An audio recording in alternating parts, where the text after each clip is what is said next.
My name is Mark Rubin, and I'm a dream weaver. I hope these widgets help you weave your dreams. This is a story about energy and information systems. And I've talked about this idea on these videos in different ways. And the year was around 2008. I had finished translating my visual spatial model into a model of gears and the mechanics of business thermodynamics. I understood and was trying to explain to people in different ways, and created a website called businessvisualization.com where I was getting it organized in this way. And I realized that what was important was creating a generic framework, not just to explain this idea in the context of a marble rolling down a ramp or money flowing through a business, but more broadly, in the same way that thermodynamics is a way to understand energy transfer mathematically, that this was a way to understand it visually as a holistic system at snapshots in time. And I was formulating the ideas of how I could explain it and why this was important. Because at the time, I was meeting resistance, as I often have, of people trying to follow along with these ideas.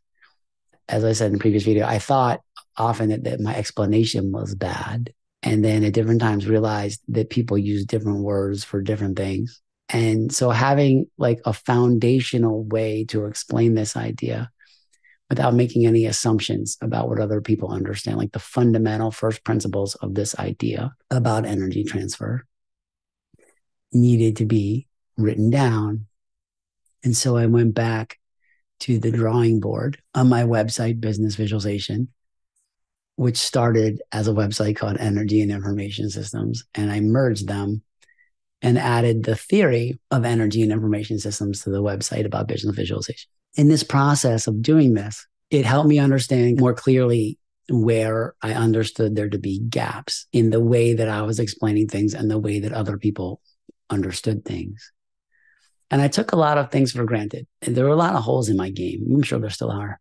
But for example, everything I touch in a day, I know how it works. I know how cars work. I know how my phone works. I know how the lights work. I don't just mean machines, processes, human behavior, things people say, inflection, tone, innuendo, sarcasm. And I have models of these things that I compare things to when I'm interacting and sensing things from other people. And I only recently, when I was around 50, really recognized that my conceptualization of the things that are happening around me, and like I said earlier in a different video, everyone's different. Everyone has different strengths and weaknesses.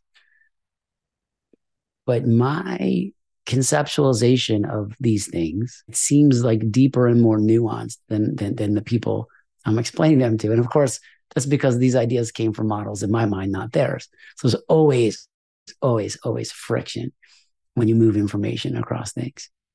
For this explanation of energy and information systems, this was the time in my life where I realized I had to simplify my explanations and focus on understanding more completely, actually, how other people process things and what other people understand, rather than just trying to explain it the way I understood it. And that was really the beginning of an awakening of my perception of interacting with other people, because I made assumptions. I'd be in the car with my wife and my kids, and I'd be like, and they'd be like, "It's hot.